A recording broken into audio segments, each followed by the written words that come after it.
Hola, ¿cómo están? Muy buenas tardes. Bienvenidos a todos al programa La Primera Infancia Primero. Como de costumbre, 4 de la tarde, por supuesto, iniciamos el programa porque hoy, como siempre, por supuesto, tenemos un programa especial para hablar, para debatir y, por supuesto, en ayuda, como se caracteriza este programa para muchas familias. Clotilde, ¿cómo estás? Muy buenas tardes. Un miércoles más, por supuesto, aquí desde la familia de Salgalú.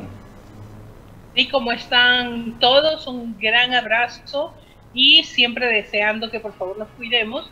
Hoy día sí tenemos también, como dice Lázaro, un programa interesante porque siempre estamos intentando cumplir nuestro objetivo, que es el llegar a todas las familias, especialmente en estos momentos tan arduos y difíciles que todas las familias peruanas y del mundo estamos viviendo. Así es que un gran abrazo y continuemos con nuestro programa, Lázaro.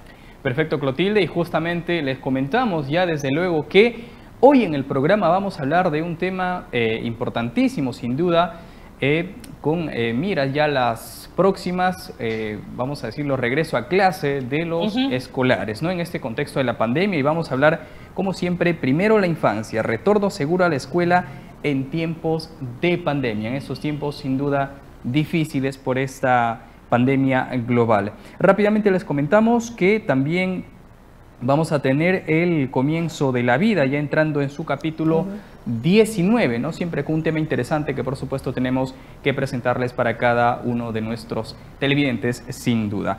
Y bien, rápidamente pueden realizar sus preguntas y comentarios a través del Facebook de Salgalú Comunicación, que nos acerca, o también lo pueden hacer a través de www.salgalú.tv. Como también pueden ingresar rápidamente en el Facebook de Inversión en la Infancia. Allí nos encuentran, y como no, agradecer a las redes de UCI en los 18.1. Muchas gracias a UCI, por supuesto, a nivel nacional aquí, para comenzar desde este humilde set, ¿no?, para todos ustedes. Rápidamente, Clotilde, les comentamos que vamos, antes de irnos al primer corte, que hoy vamos a tener, así es como nuestros entrevistadas, bueno, en este caso a Erika Dunkelbrink. Ella es representante del colectivo Retorno Seguro, los niños pequeños primero. También vamos a tener a Ángel María Manrique, él es jefe de la oficina de la Defensoría del Pueblo en Arequipa, justamente para hablar del tema que ya les hemos comentado. Entonces, rápidamente, vámonos a un breve corte y volvemos con más aquí en La Primera Infancia Primero.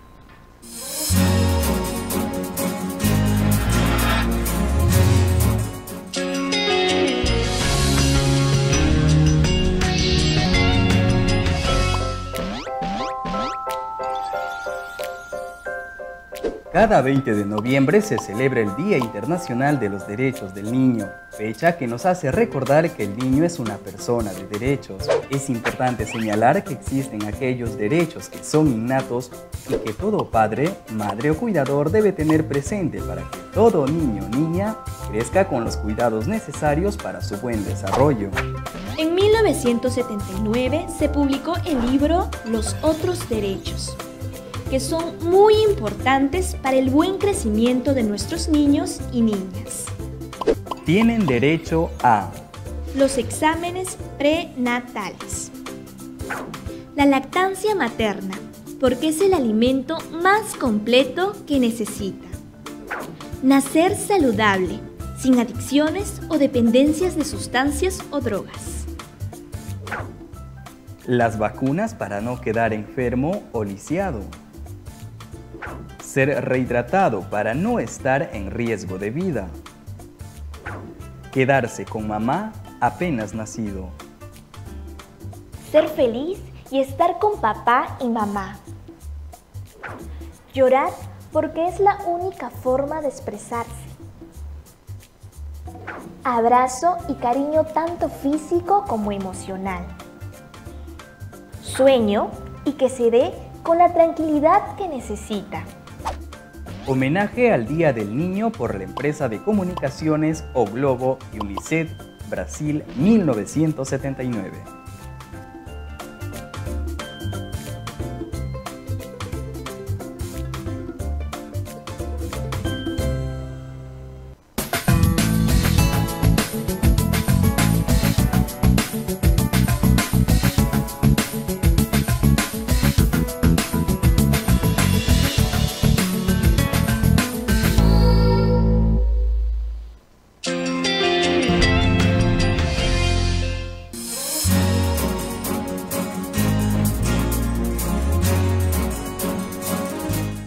Continuamos con el programa y antes de entrar a nuestro tema central que nos compete para el día de hoy, Clotilde, como de costumbre, tenemos un capítulo más de El comienzo de la vida, ya entrando al capítulo, valga la redundancia, 19 para el día de hoy.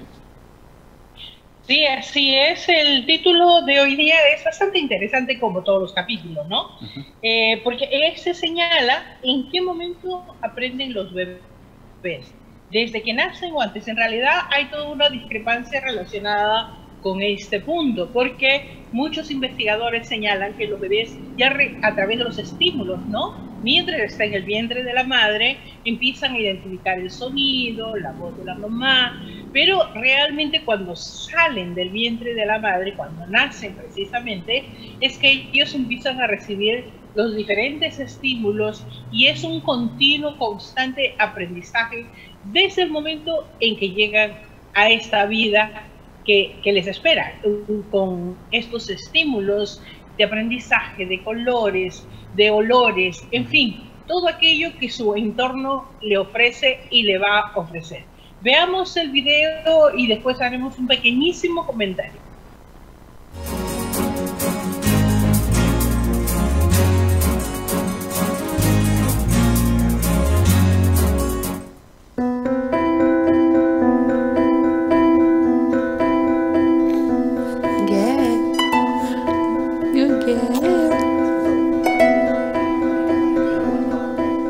Learning begins literally from the time that babies are born, and there's even some evidence that there's learning inside of the womb.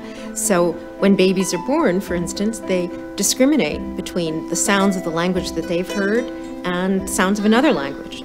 So they're already seeing, hearing, making sense of what's going on around them. From the moment of birth, when you cut the cord, that baby is taking in the environment, is responding to the environment, is learning. So I think the big new message in the old days, 10 years ago, people would say, so when does a baby start to see? When does a baby start to hear? Or people would think about learning in preparation for school. People would say, well, so the year before you start school, we should make sure that a child is oriented toward learning. Learning doesn't begin then. Learning starts in infancy. Babies are learning all the time. So I think that's the most important message about the early childhood years. There's a lot going on inside that little head, right from the moment of birth. And we need to understand it. We need to respect it. We need to understand how much what happens early on can affect things later on.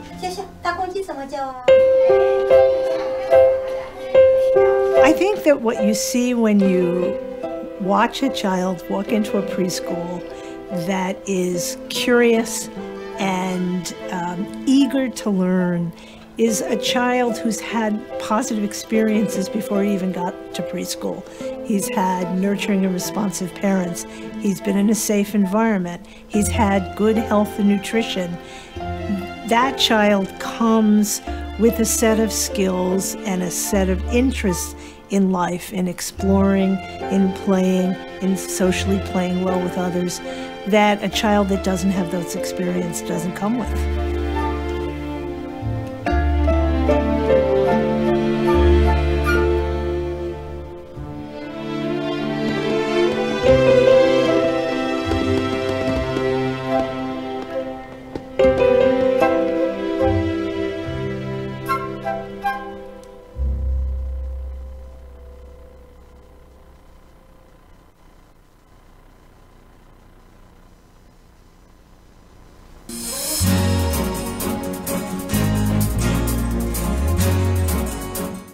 Hoy un importantísimo documental, Clotilde, justamente nos mostraba en qué momento aprenden los bebés y que esto sin duda es muy trascendental para su desarrollo en el transcurso de su etapa de vida.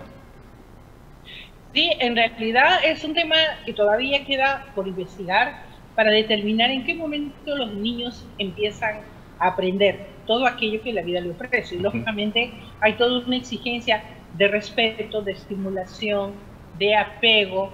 Y sobre todo lo que destacan, si hemos podido observar en el video, es el amor, el cariño y la dedicación que todos los adultos que estamos frente al cuidado de este bebé debemos darle y debemos dedicarle. Yo creo que es un tema muy importante y que no podemos olvidarnos que aquella cosita frágil que llega a nuestras manos, pues está en nuestras manos. El que sea a futuro una persona de buenas intenciones, amigable, afable, buen profesional. ¿De quién depende? De los padres que cuidan a estas criaturas. Nunca se termina de aprender. Desde que se nace hasta el último día de nuestras vidas, continuamos aprendiendo. Realmente es un punto muy importante. Ahora sí nos vamos a un pequeño corte y regresamos enseguida.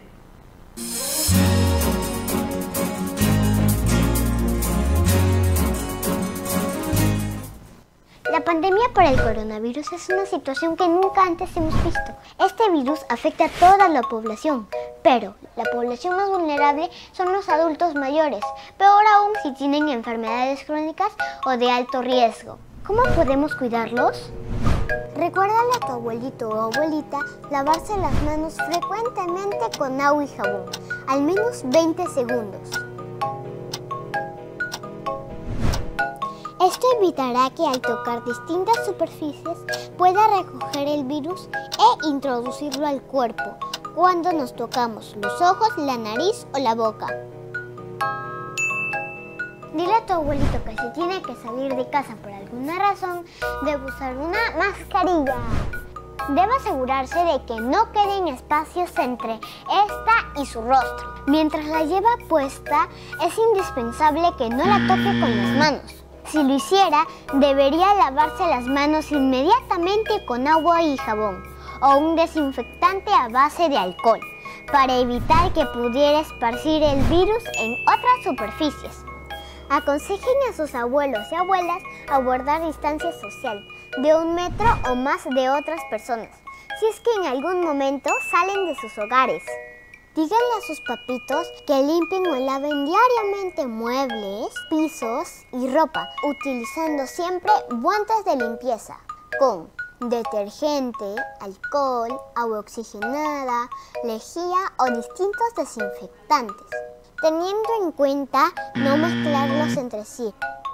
Mantengamos a nuestros abuelos o abuelas bien hidratados, recordando principalmente que todo alimento preparado dentro de casa y acorde a la dieta de cada adulto mayor será lo mejor para ellos. Por favor, amigo y amiga, sigan estas recomendaciones en sus hogares y cuidemos de esta forma a los adultos mayores. Sobre todo, no olvidemos recordar estos 3 pasos fundamentales. Primero, mi salud. Cuidémonos bien, cuidémonos bien. 1, 2 y 3. 1 y a lavar las manos muy bien. También al revés. 1, 2 y 3.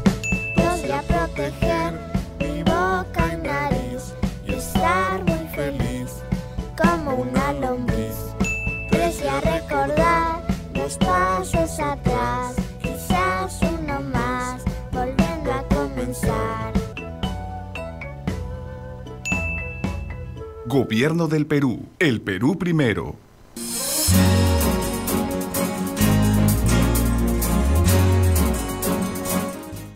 La infancia primero, retorno seguro a la escuela en tiempos de pandemia es el tema justamente que nos compete para el día de hoy, Clotilde. ¿Y con quién vamos a hablar de ese tema? Dada la circunstancia de que el 15 de marzo es lo que el Ministerio de Educación ha anunciado, que ya se regresan a las clases, por un lado de forma presencial, semipresencial. Bueno, es todo un tema y que sin duda es importante abordarlo el día de hoy. Así es, Lázaro. Vamos a presentar a nuestra invitada, Erika Dunkelberg.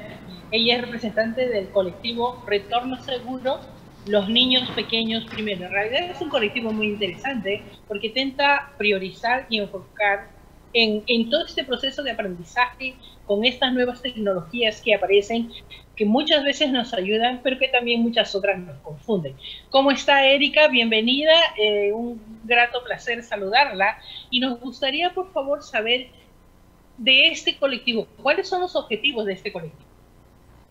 Buenas tardes y buenas tardes a todos y gracias por esta invitación. Te cuento que el colectivo está conformado por varias organizaciones, por la Red Nacional de Promoción de la Infancia, por el Grupo Impulsor de la Educación Inicial, la OMEP, API, AGNP, Cooper Infancia, la Coalición por la Primera Infancia y Red Solare. Y nos hemos agrupado porque hay una fuerte preocupación sobre el bienestar de los niños más pequeños, sobre todo los niños que se encuentran en el rango etario de 0 a 5 años, que necesitan regresar de forma gradual, segura y voluntaria a las escuelas.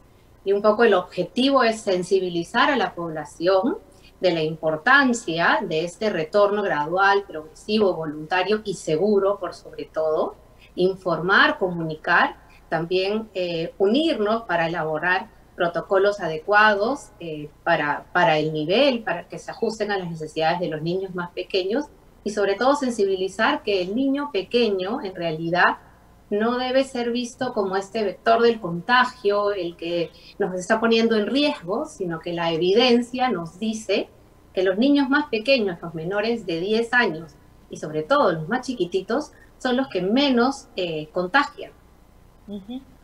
En realidad, frente a la situación que vivimos actualmente, pues hay una realidad un poco compleja, ¿no? Primero, que la casa se convirtió en una casa de recreo, de colegio, de ser casa mismo, de ser un lugar donde hacemos de todo y no hacemos nada. Y muchas veces pues tenemos la complejidad de que no necesariamente porque hablamos de un ilusorio de que los papás están bien preparados, de que tenemos un sistema de computación a todo dar porque nos va a facilitar, pero nuestras realidades son totalmente diferentes. Nuestro país es totalmente diferente, tiene diversas zonas donde muchas veces la tecnología no llega.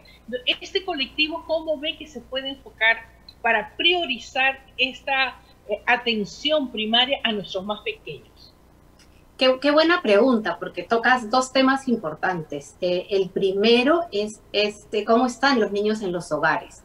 Creo que este colectivo se forma ya, ha pasado un año de pandemia en el que los niños han sufrido el mayor confinamiento de todos los grupos etarios con los adultos mayores, y eso está mermando en la salud mental de los chicos. Lo digo como psicóloga porque al comienzo pensábamos, ¿no? Que bueno, los padres, lo que más necesitan los niños pequeños es estar con sus padres, pero como tú lo has dicho, en casa estamos en espacios reducidos, los padres sabemos algo de educación, pero no del todo, empiezan los problemas económicos, laborales, los niños los tenemos aquí, allá, no sabemos cómo manejarlos. Se ha incrementado enormemente el estrés de todos nosotros, de todos los padres, y eso afecta directamente en la salud mental de los niños y en su salud en general.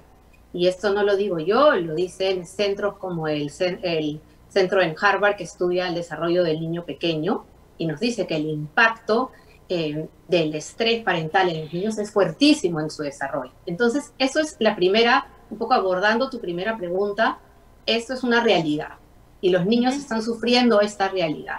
Entonces, sí, también, y no todos, y la realidad es muy distinta en nuestro país, somos un país muy heterogéneo, ¿no? Entonces tenemos niños que más o menos han podido tener acceso a la virtualidad, a un proteléfono donde pueden conectarse, a la pantalla, no han tenido que pelear un espacio, digamos, ¿no? Padres que han podido habilitarles algo, pero otros niños no. Entonces, ahí también tenemos que ser muy cuidadosos y poder decidir evaluar los contextos, ¿no? Y también tenemos nidos y colegios que reúnen muchas condiciones para que los niños puedan regresar con protocolos de bioseguridad muy bien establecidos. Entonces, la propuesta del grupo es un retorno seguro, por sobre todo, porque no queremos exponer ni a maestros, ni a adultos, ni a los propios niños, pero sí un retorno voluntario para los padres, en el que vayamos piloteando intervenciones y viendo cómo están funcionando, y que eso dé tranquilidad a la población de que en realidad los niños, que estos centros donde se pueda regresar, los niños no se están convirtiendo en focos de infección, digamos, ¿no? Que el contagio con el COVID es un reflejo que la transmisión, como nos dice toda la evidencia, la transmisión se da principalmente en la comunidad. no en estos centros donde los protocolos están muy bien establecidos. Y el Ministerio de Educación tiene una muy buena propuesta que está trabajando, que es Aprendo en Comunidad. Y un poco el colectivo también busca apuntalar esto para buscar espacios seguros donde los niños puedan tener algún contacto semipresencial, presencial con su maestra, con otros niños, porque es lo que más necesitan en esta etapa, ¿no? Esta interacción.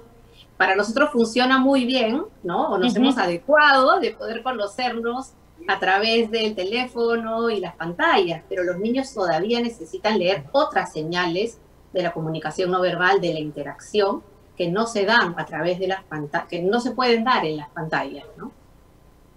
Sí, en realidad es bastante complejo, porque vemos pues los niños y muchas mamás ya han planteado sus preocupaciones, donde el niño está irritado, donde el niño ya no quiere comer, donde el niño ya no quiere jugar, no le interesa que la mamá sea su profesora, porque para ellos mamá es mamá y profesor es profesora.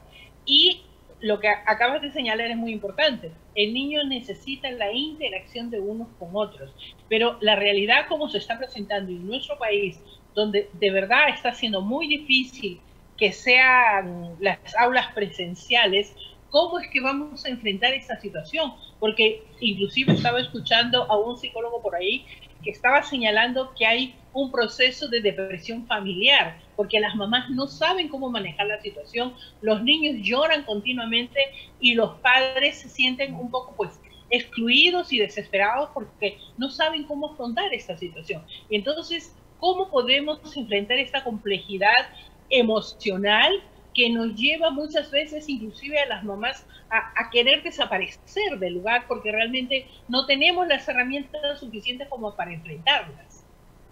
Sí, tienes toda la razón, ¿no? Creo que todo padre de familia, y sobre todo en los hogares, inclusive yo me pongo a pensar monoparentales, ¿no? Donde no tienes figuras alternas, todo padre responsable de un niño pequeño en el grupo etario que hablamos de 0 a 6 años necesita siempre esta figura alterna para que uno pueda tomar distancia, reconectarse, descansar y volver a conectarse con sus niños en estos momentos de mayor estrés, de mayor preocupación. Y el rol del Centro de Educación Inicial, del Centro de Desarrollo Infantil Temprano, cumple mucho ese propósito. Inclusive ahora la figura de los abuelos, que también reemplazan, no los podemos acercar a los niños. Entonces, como papás, estamos muy solos a cargo de los niños, sobredemandados, y necesitamos más que nunca de poder tener estos espacios, esos encuentros breves. No estamos pretendiendo que sea un regreso inmediato a lo que era antes. Yo creo que eso no va a pasar,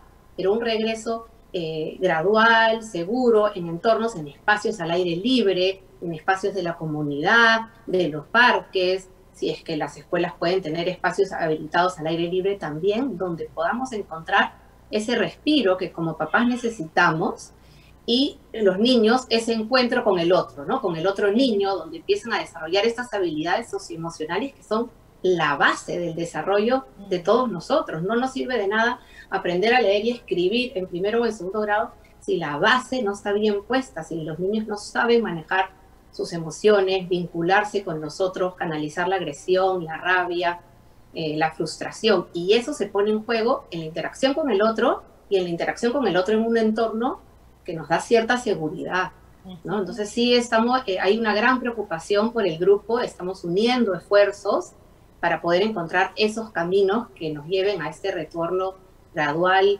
y seguro, y creo que aplica que seamos muy flexibles, que tengamos que todos ser muy flexibles, ¿no? No hay una sola receta y dependerá de cada contexto y de cada entorno específico, ¿no? En realidad es un tema bastante difícil. Hemos visto en algunos países que les ha dado cierto que los niños han podido regresar en números limitados por sala para que, guardando todo el protocolo del caso, para que los niños puedan desarrollar esta interacción.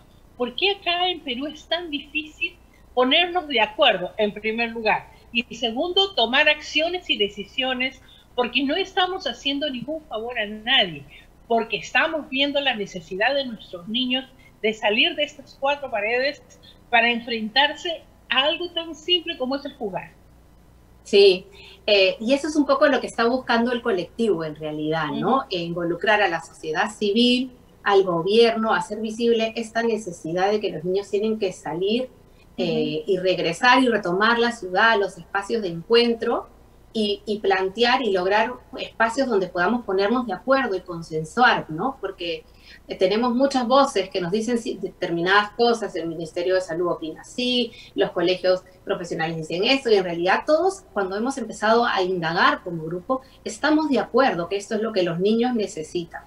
Y el grupo está elaborando un protocolo que nos ayude, como instituciones que trabajamos con los niños pequeños, a promover ese acuerdo para retornar. Somos uno de los pocos países de la región latinoamericana que todavía no regresa ¿no? Que no permite que los niños retornen a clases. Entonces yo creo que sí, tenemos que ponerlo esto en la agenda porque los niños necesitan por lo menos cierto grado de semipresencialidad hasta que las condiciones epidemiológicas mejoren, pero sí empezar a hablar por ellos, ¿no? Un poco la idea es hablar por ellos y decir, nadie los está representando y nosotros tenemos que representarlos, es decir, necesitamos encontrarnos, necesitamos regresar por nuestra propia salud mental, por nuestro desarrollo y al final por nuestra patria, ¿no? Porque si nuestra generación está creciendo así, ¿qué viene después, no? En realidad, este es un asunto muy interesante porque, como dices, hay muchas recetas por acá, por allá, todos opinan, todos señalan, pero el niño lo único que quiere es jugar. Y entonces nosotros decimos, ¿qué tipo de funciones, de roles, de papeles le podemos encomendar en estos momentos, en esta transición que los papás están teniendo en casa, justamente también para cuidar la salud mental de papá y mamá y de los hermanitos? Porque hay tanta tragedia interna, son mini tragedias obviamente, pero son tragedias que van a marcar el futuro de cada uno de estos niños. Sí, eso es el estrés tóxico, digamos, ¿no? La acumulación de mini tragedias a lo largo de un periodo prolongado sí merma en el desarrollo y la recomendación que les podríamos dar a los padres que nos escuchan, bueno, es definitivamente, como tú lo dices, propiciar espacios donde los niños puedan jugar, interactuar con sus materiales. Si nosotros nos estamos sintiendo desbordados, tomar distancia, ¿no? Y en esos momentos dejar al niño que interactúe con el material que tiene ahí, con el juguete que tenga en casa, y nosotros alejarnos, respirar, descansar, y luego volver a reconectarnos con ellos, porque lo que peor podemos hacer en situaciones de estrés agudo e intenso es reaccionar, porque lo que los niños nos van a llevar a hacer es a que nosotros reaccionemos inmediatamente. Y muchas veces esa reacción no va a ser la reacción mejor pensada y la que sea lo mejor para el niño. Entonces ahí sí hay que, como adultos, estar muy conscientes y no estar tan preocupados en que aprenda a leer, escribir o que tenga toda la estimulación necesaria, sino que reciba en casa un espacio tranquilo en el que el niño se sienta seguro, ¿no? Transmitirle esa seguridad por ahora y empezar a informarnos y tratar de vencer este miedo que también todos estamos sintiendo, ¿no? Del miedo al contagio, enfermarnos, para poder transformárselo para el niño y para poder empezar a tomar estas decisiones y llegar a acuerdos que faciliten el retorno del niño a los espacios de socialización. Acabas de hablar un punto que justo estaba en mi agenda preguntar, ¿no? Es obvio que estamos viviendo una situación muy peculiar, muy particular. Esta pandemia nos ha cogido de sorpresa a todos. Lógicamente, para los padres que tienen hijos pequeños, 2, 3, 4, 5, no saben cómo enfrentar esta situación. ¿Cuál es la mejor recomendación para hablar con nuestros niños? Porque hay niños que empiezan a llorar, lo sé por las informaciones que nos llegan, que empiezan a llorar gritando, diciendo que no quieren morirse, porque lo que más se ve en la televisión, murieron tantos acá, murieron tantos allá, y no se discrimina porque el niño chiquitito no sabe quién es el que ha muerto. Si es grande, si es chico, o muchas veces le llega la información, abuelito ya se fue, el perrito ya se fue, la mamita ya se fue, tu hermanito ya se fue. De verdad es un tema muy crítico y me pareciera que no estamos sabiendo manejar muy bien esta situación y es por eso que es importante la ayuda de estos colectivos para que den un derrotero. Sí, ante esa pregunta de cómo manejar este miedo de los niños, primero creo que decirle a los padres que sí, los niños perciben y se dan cuenta, como tú lo has dicho, captan todo lo de su ambiente, todo lo que están escuchando, mirando, ¿no? O sea, leen esas señales, son muy, muy tromes para descifrar, pero no necesariamente tienen las capacidades ya desarrolladas, sobre todo los más chiquitos, del pensamiento lógico, todo lo que tiene que ver con el desarrollo de la corteza prefrontal, que los ayuda a entender y darle un significado. Entonces se quedan en lo emocional muy, muy fuerte y, como tú dices, lo traducen, como no lo pueden expresar, en conductas como llanto, como miedo, ataques de pánico, ansiedad, peleas, berrinches que no entendemos. Lo primero que le diría a los padres es no negar eso, es reconocer que ellos, como nosotros, nos angustiamos y que es válido que los niños también lo expresen, y acoger eso y contenerlo. Contenerlo es tratar de, primero, permitir que lo expresen, no decir, no pasa nada, no, permitir que expresen ese temor y decir, amorcito, sé que estás asustado, que has escuchado algo, ¿qué has escuchado? Y el siguiente paso es recabar información sobre lo que ellos tienen, que han entendido, qué es lo que ellos han captado de la situación. Recabamos esa información y luego se la devolvemos, dándole un sentido. Y cuando les damos ese sentido, nosotros somos los adultos, entonces somos las figuras que les damos que le tenemos que transmitir también cierta seguridad. Entonces decirles, evaluar las situaciones, decirles, mire, nosotros nos estamos cuidando, lo más probable es que a nosotros no nos vaya a pasar nada si estamos siguiendo estas medidas de seguridad, yo me estoy dando cuenta de lo que hay que pasar, tú no te preocupes, eso mamá o papá o con quienes vivamos estamos haciéndonos cargo para que acá estemos seguros. Pero sí hay que escuchar ese miedo, hay que darle el espacio para que salga y luego tratar de transformarlo, ¿no? Darle herramientas, decirle, sí, acá hay seguridad, nosotros estamos tomando las medidas que son las adecuadas y que nos sienta a cargo. Claro, si igual uno tiene miedo, lo mejor es no transmitírselo al niño, voltear donde alguien con quien uno confíe, decirle, sí, pero yo estoy teniendo miedo de lo que está sucediendo, pero al niño siempre poder darle también esa sensación de tranquilidad, pero validando y recogiendo, porque muchas veces creemos que ellos han entendido todo y muchas veces ellos dan sentido a lo que están viviendo cuando les hacemos las preguntas correctas, ¿no? Entonces al final lo resumiría en mucho diálogo con ellos, mucha conversación, muchas preguntas hay que hacerles y darles tiempo a que ellos respondan, porque a veces hacemos muchas preguntas pero luego las respondemos nosotros mismos. Es verdad. Pero acá hay un tema muy particular, porque muchas familias estamos viviendo duelo, estamos haciendo duelo, tanto a aquellos que están perdiendo a alguien como a aquellos que tenemos a alguien que probablemente se va a perder, y aquellos que están muy graves y aquellos que están menos graves. Pero la preocupación y el temor es uno solo. Pero sin embargo, a veces queremos enfrentar esta situación disfrazando la respuesta, como tú dices, el diálogo es muy importante, pero ¿de qué sirve un diálogo si no se habla con honestidad y con sinceridad? ¿Mis hijos tienen que saber que yo también estoy con miedo? Mira, qué buena pregunta, es una muy buena pregunta. Creo que hay que evaluar dependiendo de cada caso y cada niño. Sí lo puedes decir, una cosa es decirlo verbalmente y la otra cosa es actuar el miedo.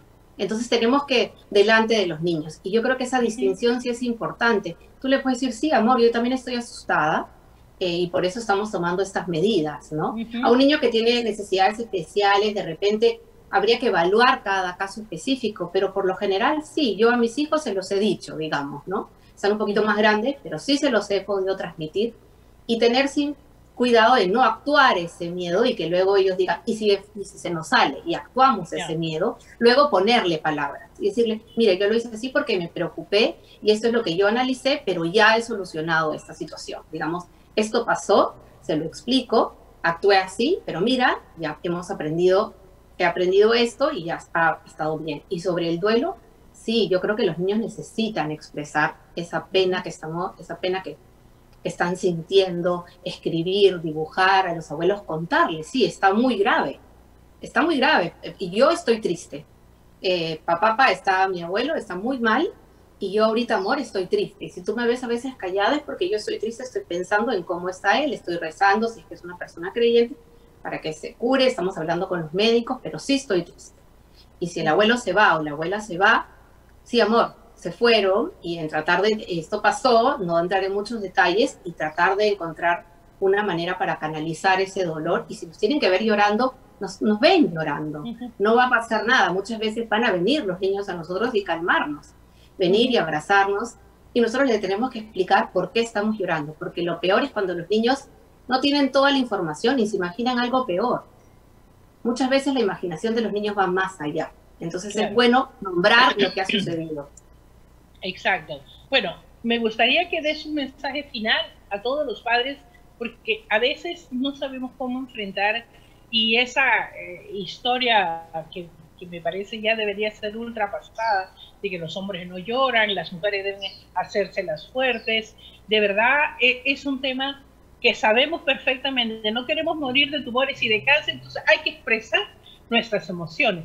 Y en estos momentos me parece que es el más indicado. Me gustaría un sabio consejo de tu parte a los padres de familia que están lidiando con esta situación, donde todos nosotros estamos lidiando con situaciones bastante difíciles, ya cerrando nuestra entrevista. Gracias por ese espacio. Mira, sí, decirle a todos los papás que los tiempos que vivimos son difíciles. Son difíciles y que lo mejor que podemos hacer nosotros, tanto hombres como mujeres, papás, mamás, es conectarnos con la emoción que estamos sintiendo, tratar de encontrar aquella manera que la podamos canalizar mejor, a los que les gusta escribir, pintar, encontrar un desfogue, y a nuestros niños también permitirles ese espacio, alentarlos a decir que transitar por ese miedo, ese dolor, nos va a terminar haciendo más fuertes, y a nuestros hijos también.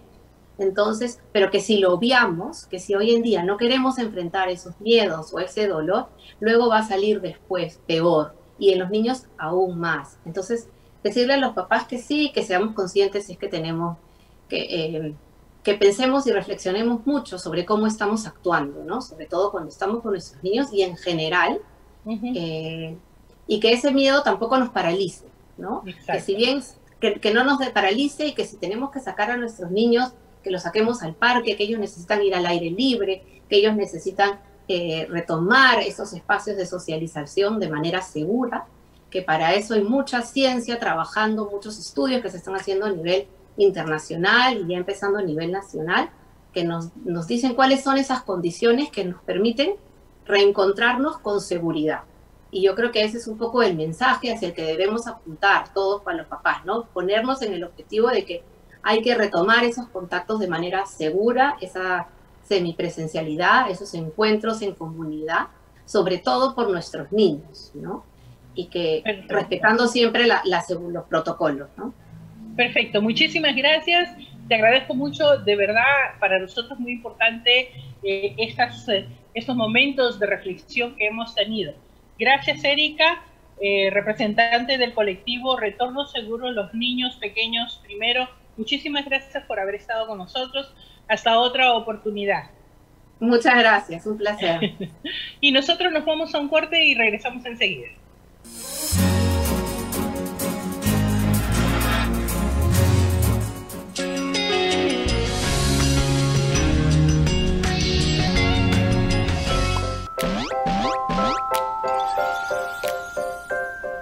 Cada 20 de noviembre se celebra el Día Internacional de los Derechos del Niño, fecha que nos hace recordar que el niño es una persona de derechos.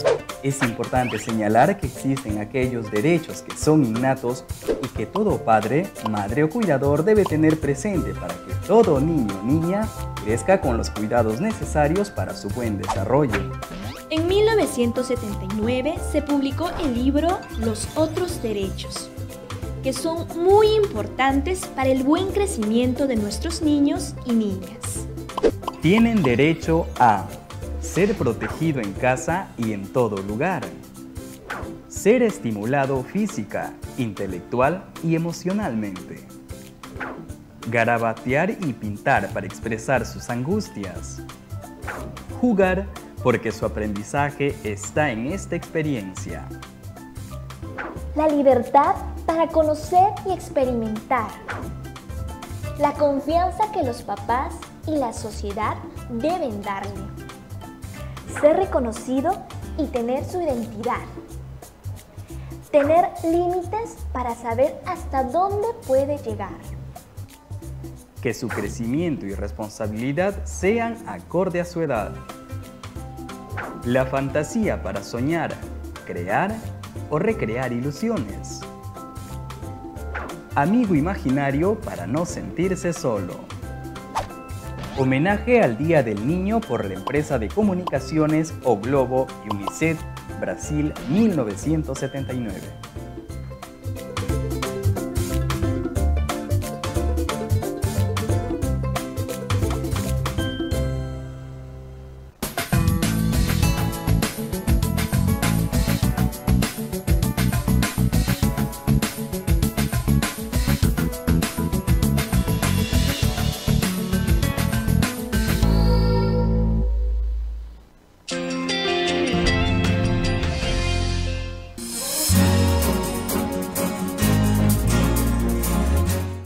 Muy bien, continuamos con el programa a esa hora de la tarde y bueno, hablando sobre el tema de retorno seguro a la escuela, ¿no? En estos tiempos de pandemia, justamente como ya lo habíamos anunciado, vamos a conversar con Ángel María Manrique, él es jefe de la Oficina de la Defensoría del Pueblo en Arequipa.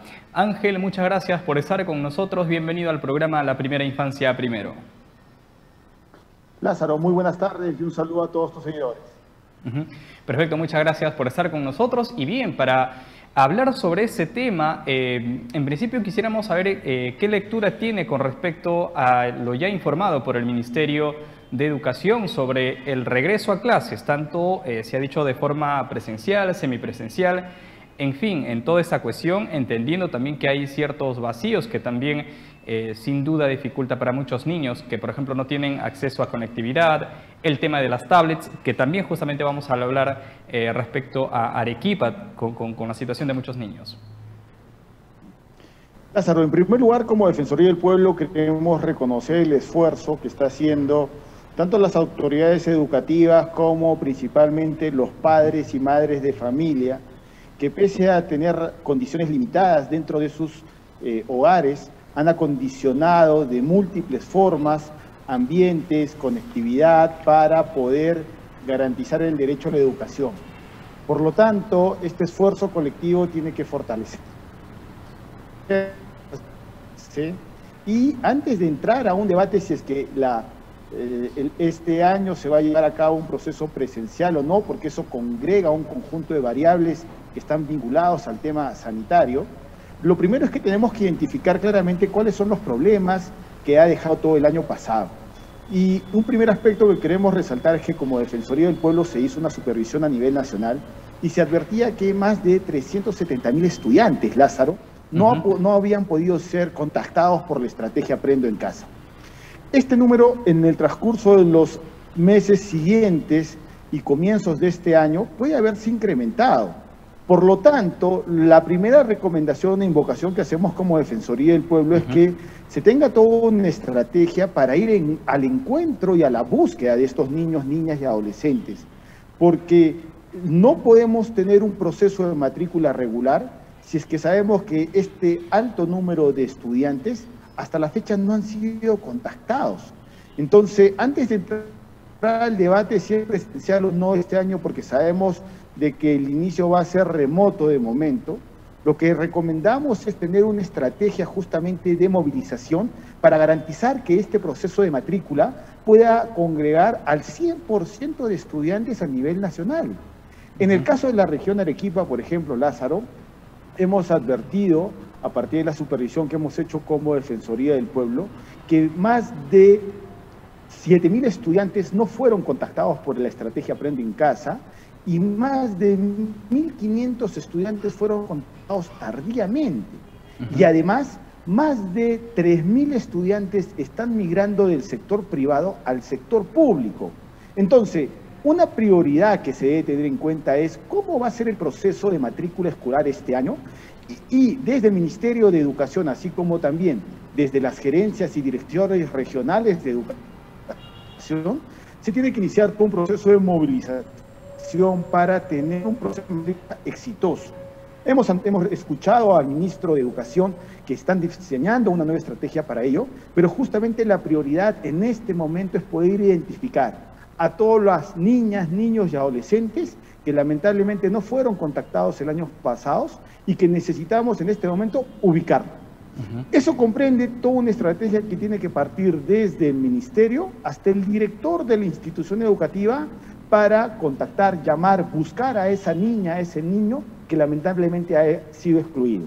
A partir de ello, identificando ya claramente al niño, a la niña, lo que se requiere es hacer un esfuerzo mayor para que el inicio del desarrollo del año escolar comprenda un trabajo no solamente del Ministerio de Educación, porque necesitamos un trabajo multisectorial que comprenda tanto el Ministerio de Transportes y Comunicaciones como también el Ministerio de Salud para garantizar las condiciones sanitarias por un lado, pero de conectividad por otro. Pero además necesitamos un trabajo intergubernamental, Lázaro, porque no basta que el Ministerio dé las normas nacionales, sino que tengan un trabajo coordinado directamente con las direcciones y gerencias regionales de educación para definir claramente cuántas van a ser las vacantes que se van a ampliar en el sector público, cómo va a ser el despliegue de la entrega de tablet a las niñas, niños y a los docentes, pero principalmente también cuál va a ser el plan de fortalecimiento de capacidades a los docentes, Lázaro, porque justamente son ellos los que tienen que garantizar el derecho a la educación. Entonces, para nosotros como Defensoría del Pueblo es importante tener claros los problemas para que a partir de eso, de manera flexible, como bien lo ha indicado el ministro, se puedan tener estrategias diferenciadas para garantizar el derecho a la educación de las niñas, niños y adolescentes en el Perú. Ahora, Ángel, por ejemplo, se tiene conocimiento de que en por lo menos el 19% a nivel nacional las escuelas, tanto de zonas urbanas como rurales, estarían en condiciones de reabrir, pero justamente un poco yendo a hablar, y lo que lo vienes comentando, es con el tema el tema sanitario, que sin duda es importantísimo, y también lo que tiene que ver sin duda esta, vamos a decirlo, atención que tiene que ver directamente desde tanto los profesores como los padres de familia, porque bien, como lo dices, de alguna forma la comunidad tiene que estar involucrada para que se pueda desarrollar, puesto que los niños básicamente de estas zonas son los que menos oportunidades o de alguna forma tienen para que puedan acceder justamente al tema de la educación a distancia. Así es, Lázaro. Una de las lecciones aprendidas que nos deja el año pasado es que justamente tenemos que ir superando la rigidez de la educación formal. ¿Qué implica esto? Como también lo ha indicado el ministro de Educación, tenemos que entrar en un proceso flexible, ¿no? Un proceso que comprenda a todos los actores de la comunidad educativa y a partir de eso sumemos todos el esfuerzo colectivo a un objetivo común. Decía yo al comienzo de que el espacio de aprendizaje ahora se ha trasladado al hogar. Pues bien, tenemos que tener una estrategia para con los padres y madres de familia desde el Ministerio de Educación para ver qué rol van a cumplir en el proceso educativo de sus niños. Y eso implica efectivamente de, primero, brindar la información adecuada. Segundo, definir estrategias coordinadas entre todos los actores educativos. Y en tercer lugar, advertir mucho más en este contexto de pandemia, que no se debe caer en el error de transferir las mismas estrategias educativas como si fueran presenciales a un escenario virtual. Todo lo contrario, tenemos que ser muy innovadores, tenemos que tener estrategias pedagógicas en donde se recupere la confianza, se recupere el autoestima de los niños, niñas y adolescentes, justamente para garantizar el proceso educativo. La educación, claro, es un proceso social, por lo tanto, no es solamente la transferencia de contenidos. Y ese es uno de los errores que se ha estado cayendo en el año pasado, tanto en el espacio público como privado. Pues bien, ahora es la oportunidad de reflexionar sobre los paradigmas educativos, obviamente fortaleciendo todo un sistema de valores, de ciudadanía, que para nosotros como la Defensoría del Pueblo es importante resaltar, y poder efectivamente tener múltiples estrategias en donde tengamos una visión mucho más abierta, que comprometa a todos los actores de la comunidad educativa, pero que también en el corto y mediano plazo vayamos garantizando conectividad, vayamos garantizando entrega de material y libros, así como de equipos tecnológicos, pero también vayamos garantizando esa formación integral. No es solo transferencia de contenidos. Muchos niños y niñas y adolescentes, Lázaro, han estado en procesos inclusive de depresión, porque obviamente ya no están con sus pares, han dejado la relación con sus docentes, por más que efectivamente se mantienen de manera virtual, y ese es un elemento fundamental que tiene que ser un eje prioritario en la elaboración de nuevas estrategias pedagógicas, justamente para garantizar la formación integral y la salud física y mental de los niños. Así es, sin duda, Ángel, muy importante lo que nos acabas de mencionar, no solamente con el tema, lógicamente, del aprendizaje, tanto en el contexto educativo, sino también de la salud mental, familiar, entendiendo que el confinamiento, sin duda, y como dicen los expertos, de alguna forma habría afectado a muchos niños y adolescentes en el país. Ángel, algo que quisiera también preguntarle en la región, básicamente de Arequipa, ¿cómo está con el tema de las entregas de tablets, por ejemplo? Porque claro, en un inicio se conoce que las clases van a ser de forma remota, pero para ello se necesita sin duda el tema de la tecnología también para de alguna forma poder aprender. Cuéntanos cómo está esta situación en Arequipa.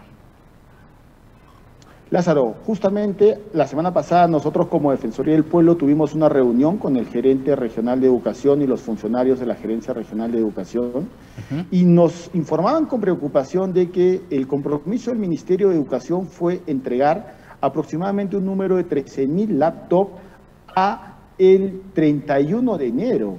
Por lo tanto, nos informaban que ya se está culminando el mes de febrero y aún no llegan las tablets a la región Arequipa. Eso ha implicado que hagamos un conjunto de recomendaciones como Defensoría del Pueblo, pero definitivamente hay una demora en la entrega de estos equipos. Se han priorizado, sabemos, algunas regiones, pero en el caso específico de Arequipa aún no llegan estos equipos. Pero Lázaro, hay que advertir que este nuevo proceso educativo, en donde todos nos vamos a ir involucrando y comprometiendo con mayor fuerza, no depende solo de un componente tecnológico. Y es allí donde, como Defensoría del Pueblo, siempre hemos hecho hincapié de que no estemos solamente debatiendo sobre si llega la tablet o no, sino que tenemos que ir a la búsqueda, en primer lugar, de todas las niñas, niños y estudiantes que no han podido ser contactados el año pasado, y que además, por motivos de desplazamiento que hemos tenido en varias regiones del país, de Lima hacia otras regiones, muchas familias han perdido ya la conexión o el contacto con sus escuelas más cercanas. Entonces corresponde en primer lugar advertir este problema, definir una estrategia de matrícula en donde el colegio no tiene un rol pasivo, sino por el contrario, tiene un protagonismo en la búsqueda y el encuentro del niño, la niña y el adolescente para garantizar que ese niño regrese a su colegio, sea matriculado y a partir de eso desplegar un conjunto de estrategias en donde la tablet es un elemento importante, pero no el único. Por ello nuestra invocación como Defensoría del Pueblo a que se genere todo un proceso de movilización nacional. El ministro ya ha anunciado que tiene una estrategia, esperemos que se anuncie ya el despliegue en las diferentes regiones para que justamente se pueda advertir cuántos niños están matriculándose en el año 2021 para advertir efectivamente cuántos lamentablemente siguen excluidos del sistema y a partir de ello definir las estrategias, como decía, entre todos los miembros de la comunidad educativa. Perfecto, Ángel. Entonces, muy claro y muy importante lo que nos acabas de mencionar, más allá de la tecnología, es rescatar a los niños, niñas que de alguna forma desde el año pasado se han visto perjudicados por la pandemia y obviamente por el inacceso sin duda a la educación que como derecho lógicamente les corresponde. Ángel, muchas gracias por haber estado con nosotros. ¿Alguna recomendación muy breve que quisiera hacer a esta hora de la tarde? Sí, Lázaro, como Defensoría del Pueblo a nivel nacional en todas las regiones estamos permanentemente en coordinación con las gerencias regionales y direcciones regionales de educación justamente para garantizar el derecho a la educación de los niños, pero también nuestra invocación a todos los padres y madres de familia, a compartir que todos estamos inmersos y comprometidos en el proceso de educación de nuestros niños, niñas y adolescentes, y eso implica efectivamente que la responsabilidad directa de la matrícula de esa niña, de ese niño, recae en el padre y madre. Así es. Por lo tanto, debe tener efectivamente un rol protagónico los padres y madres para buscar efectivamente cuál es el colegio donde va a estudiar su hijo y a partir de ello tener un diálogo permanente con la institución educativa porque todos pertenecemos a un mismo equipo. Esperemos que las estrategias anunciadas por el Ministerio tengan el éxito esperado y obviamente vamos a estar alertas como Defensoría del Pueblo ante cualquier escenario de vulneración de derechos. Perfecto, muy bien. Muchas gracias, Ángel María Manrique, por esta comunicación y habernos aclarado sin duda varios temas respecto al ya reciente al inicio, en realidad, lo que va a ser las clases para este año 2020-21. Ángel María Manrique, él es jefe de la oficina de la Defensoría del Pueblo en Arequipa. Vámonos a un breve corte y regresamos con lo último.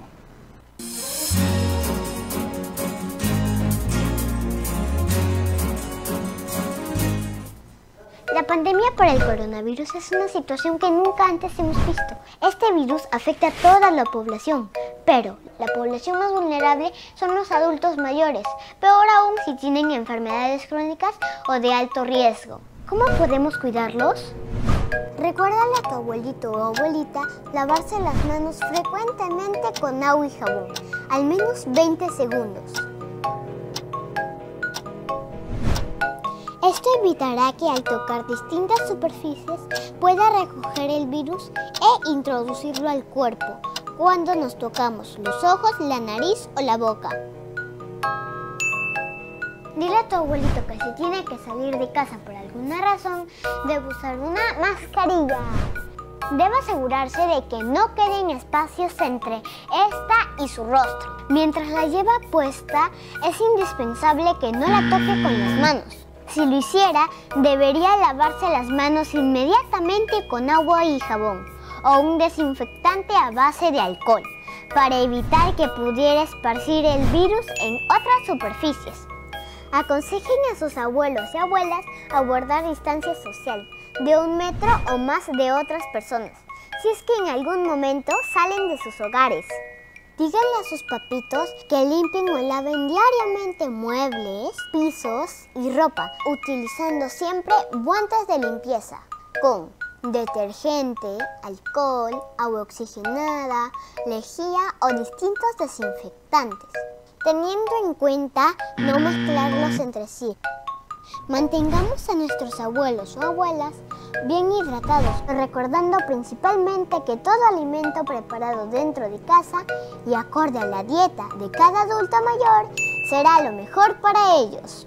Por favor, amigo y amiga, sigan estas recomendaciones en sus hogares y cuidemos de esta forma a los adultos mayores. Sobre todo, no olvidemos recordar estos 3 pasos fundamentales.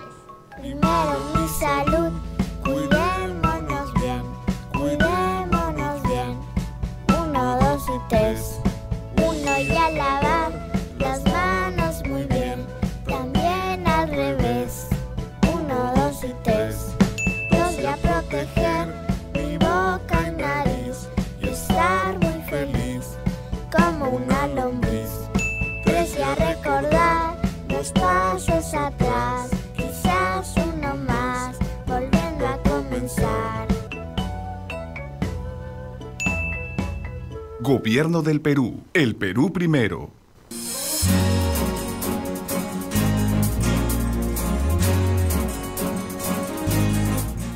Muy bien, Clotilde, entonces a esta hora de la tarde llegamos ya a la parte final del programa aquí en La Primera Infancia Primero. Así es, Lázaro, al final de nuestro programa solo nos queda agradecer a todos ustedes y la recomendación que debemos dar siempre. Cuidémonos mucho, por favor, porque está en riesgo nuestras vidas. No es simplemente un resfrío, no es simplemente un malestar. Ponemos en riesgo nuestras vidas, desde nuestros niños pequeños hasta nuestros abuelos. Así es que, por favor, tengamos mucho cuidado y hagamos todo con mucho cariño. Contigo, Lázaro. Así es, Clotilde, sin duda, importantísimas recomendaciones que siempre debemos tener en cuenta. Muy bien, entonces nos vemos en nuestro próximo programa, el próximo miércoles, como de costumbre, 4 de la tarde, por la misma señal de Salgalú Comunicación que nos acerca. Que estén bien, hasta la próxima.